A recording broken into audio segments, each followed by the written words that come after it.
深度的思考。尤其后学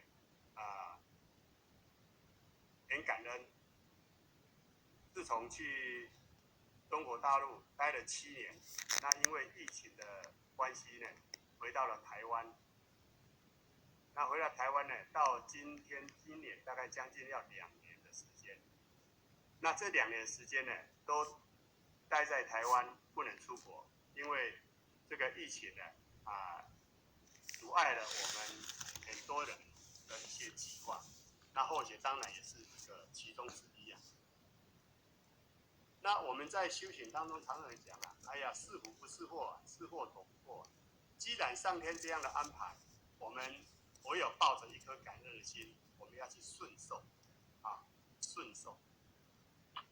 这个是我们每一个人人生当中生命的成长过程的一部分。那有幸在于父前人的慈悲鼓励之下，他告诉后学说，希望我们花莲能够有成立一个爱祥道务中心。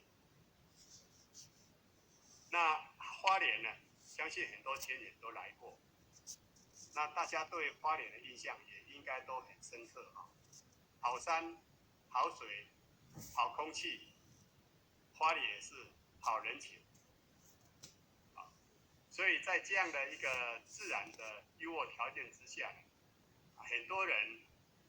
或许都会把将来退休养老呢选择来花莲这边定居。那也很多人因为旅游当中呢，想要看大山大海，享受空气的这样的因缘来到花莲。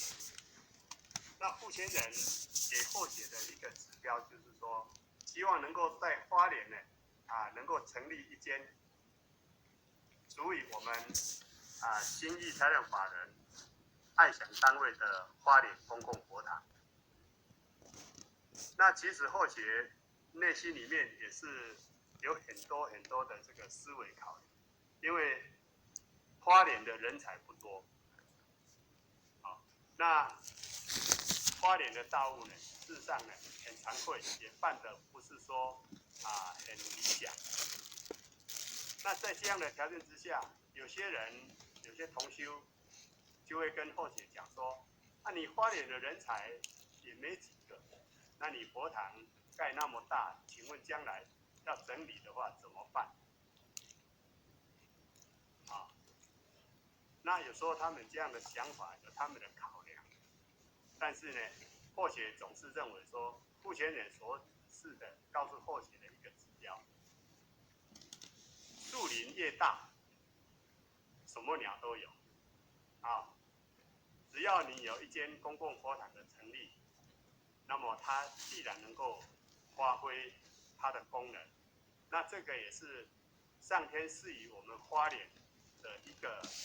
真正能够在这一辈子来行功了愿的机会。而且父前人也只是说，将来我们花莲的爱祥佛堂成立之后，我们不是只有在花莲的道亲使用，而是希望能够透过这个道场呢，来相互的跟其他的单位来做互动跟交流。所以基于种种的这个因素呢，那后学也跟父前人呢承接了这个使命。那很感恩的就是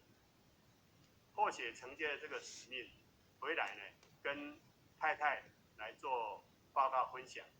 那太太也认同后学的决定，所以我们现在呢正在积极的在筹划。土地购完之后呢，现在要办理这个农地变更的手续，还要再规划设计种种各方面。所以在这个过程的进展当中，后学一定是在每一个进展的阶段呢，都会跟父前人来做汇报，让父前人知道说我们花莲这边的公共佛堂的进度。而且让后学很感动的就是，我们台南的前贤呢，当听到说花莲也要盖一间公共佛堂，那么大家呢给予赞叹以外呢，最重要就是对花莲的这个盖公共佛堂的这一件的盛事呢，给予大力的支持。像我们高雄的这个护林任吴护林任，他也捐了一块地。那这块地的这个卖了之后呢，把所有的这些资金呢，都拨到花莲这边做我们公共佛堂的一个建筑费用。那现在最重要的就是在往后推展当中呢，我们除了自己努力以外，在这里或许要诚挚的这个向各位浅显大德来请托，希望各位浅显大德知道花莲呢即将要开始成立一个公共佛堂呢，希望大家都能够给予指导、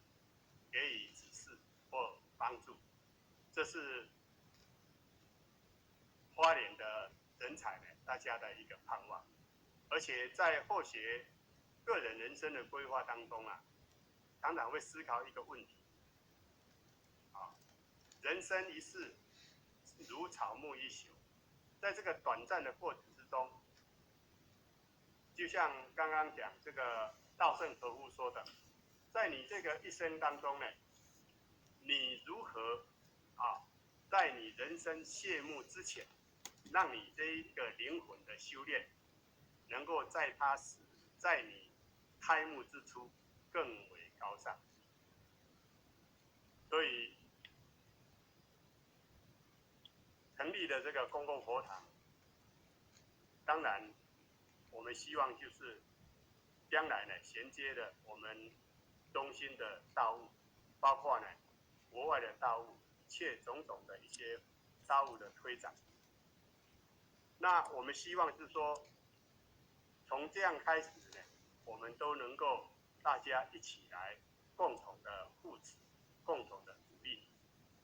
就像我们现在因为这次疫情，那我们全国的各道场呢，都在9点都在读弥勒真经一样。那一般俗话说，有烧香就有保庇，人有善愿，那天地同知。所以我们的佛尔师尊呢，鼓励着我们，就是说，每一个人的都是上天都是天使绽放的一个希望。在这个古诗词里面有一句话叫做“天生我材必有用”。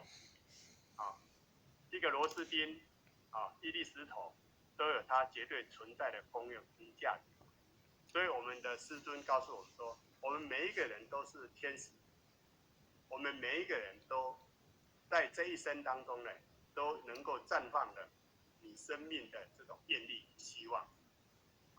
那每一颗心都是那么纯洁善良。我们刚刚讲道真理真天命真，一真一切真，万境自如如，如如之心，那个心就是真实的。修道呢，就是用这一颗真实的心去修，那就可以了。所以我们这颗心呢，它是纯洁善良的。那在每一个角落呢，都有爱的力量。只要有人的地方，就有这个爱的力量。不管你身在何处，但是最重要的就是你必须把你本身这个爱的氛围把它散发出来。所以我们在平常这个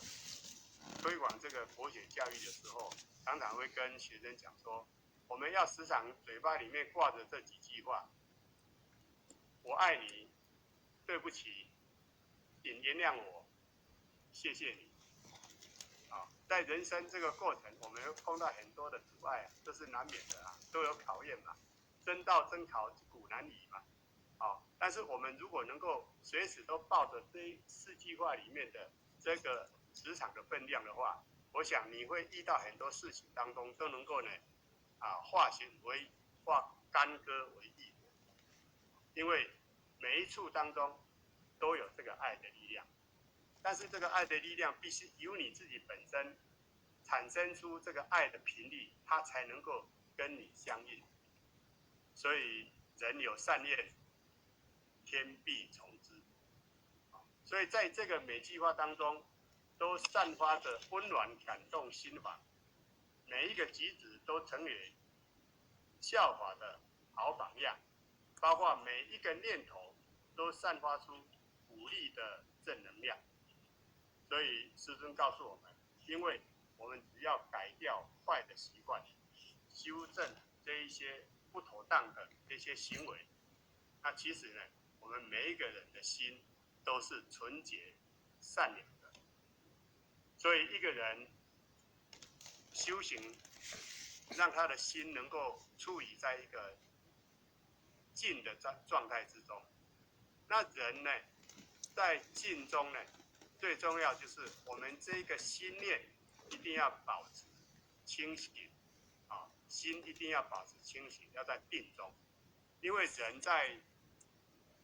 静态的时候呢，我们这颗心的异动是特别的快，只要人在动态的时候呢，我们这颗心呢就不会有任何的一些念头，纵然有产生呢，也是微乎其微。所以人在静中，心要在定中，因为智慧呢是在定中而产生的。所以佛经里面讲修行就是要守戒，由戒才能够成定，由定才能够生慧。所以戒定慧就是我们修行的一个依归。因为有了这个智慧呢，我们才能够去熄灭我们自己内心里面的无明贪嗔痴。所以说，一棵树要有根，立天地不动摇，它才能够吸收更多的这个养分，再次的枝叶的茂盛。那我们今天一个修行人在立身处世当中，我们也要凭着是道德跟良心，也就是老实做人，我们才能够立足于社会。最后也常常想到我们的一手大罗仙留下那一句话：清心好修行。这句话听起来非常的这个和谐，但是呢，要真正的做到，真的是不容易。所以我们的一手大罗仙呢，他一生的修行都堪作为我们每一个同修的一个指标。所以说，前者呢，就像这一棵树一样，要在于天地立不动摇呢，它必须要顺其自然，才能够立足于天地之间。那后者呢，就是不违反自然，不违反自然，我们才能够安保平安。所以在六祖坛经里面他就有讲到，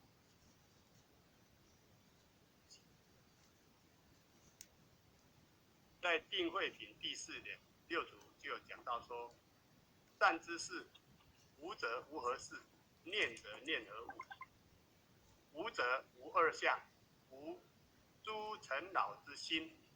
念则念真如本性，真如即是念之体，念即是真如之用。用真如自性其用，非眼耳鼻舌能念。真如有性，所以起念。真如若无，眼耳色身即坏。善知识，真如自性其用，六根虽有见五觉知，不染万境，而真性常自在。那么六祖讲的这一段话是告诉我们修行的一个功夫。在人生的这个过程，尤其在修办道过程，我们不可能就是一帆风顺，总是会碰到很多外来的一些干扰，或者是种种的一些状态。那所以说，这个状态产生呢，最重要就是考验我们每一个修道人，你自己本身的智慧跟涵养。也就是说，当我们的心念起的时候，我们的六根眼耳鼻舌身意处于外在的色身香味触法根尘相应的时候，一般来讲，眼睛看了，耳朵听了，就会传入到我们的心性里面。那最重要就是我们这一颗心，我们是否能够真正的把它安住，把它降服，这个才是重点。所以六根有这个见闻觉知呢，那六祖告诉我们，你有念没有错，你有欲望也可以，但是呢，最重要的是你如何呢能够做到不染，能够做到不染呢，你的自信呢才会真正的自在。所以在修行的过程当中，我们一方面要后天的生活现实的这些的工作以外，我们一方面还要顾及到我们修办道的先天的道务。所以讲起来呢，这一期的修行呢，跟过去的修行不一样，是特别的忙。但是虽然忙呢，我相信每一个人在每一个修行的阶段过程，都有什么？有很深刻的一种领悟。所以在感恩良师益友的教导良方当中呢，我们在修行当中也印证了我们的三宝的殊胜。有了三宝的殊胜呢，让我们的信心能够更加的坚强。那这里的道场呢，就是我们大家共同协修讲办的地方。所以因为时间非常有限那或许所表达的呢，不尽然是说完全都能够把自己的修行的感受从精进的角度当中跟大家来做分享。那有碍于时间上的关系剩下最后这几分钟，或许就做了一个这个结论道本一体，无你我，理无二致，共一心。希望我们在这一条路，人生的这修办道的这条路当中我们有缘在一起同修共办，我们好好的把自己的本身的自己的心安抚好把我们的心念安住，然后在道路上来讲呢，我们尽量的去行功了愿。像我们在孟子他所说的尽其心者知其性，知其性者则知天我们才能够了解上天给我们的这一个修道的福分是多么的殊胜。因为道本一体，从过去现在甚至未来呢，它没有任何的分别。那理无二致，我们只要心念心中有道，我相信呢，每一个人都能够在人生的修行这条路上当中平安的度过。那今天或许呢，大概就报告到这个地方。那祝福大家能够圣还如意我们心意道场呢，能够道务越来越昌盛也希望借着这个机会呢让或许有学习。那希望各位前贤呢也要不吝指教。有空的时候呢，希望大家能够来花莲走走我也再一次或许在这里也再一次感谢我们美香林任因为本来这一次应该是说疫情结束了不必再做这个视讯的这个学习但美香林任说还是要或许上来讲一堂课其实或许才疏学浅什么都不懂，什么都不会，只是把自己的一点感受来做一个分享跟报告希望各位前贤呢能够给予后学多多的指导。花莲的道务，希望各位前贤呢能够给予指导跟关怀以外，花莲的新建的佛堂呢，现在正紧锣密鼓在进行当中也希望我们各位前贤大德借助于大家的德性慈悲跟智慧呢，能够给予花莲不吝的一些指导。希望我们这一栋佛堂盖起来呢，它是属于有古典化、有现代化的一栋非常崭新的一栋建筑。那以此呢，感谢我们前人，感谢我们副前人，感谢各位领团师，感谢各位前贤。那最后祝我们各位前贤大德华喜充满，圣还如意。谢谢。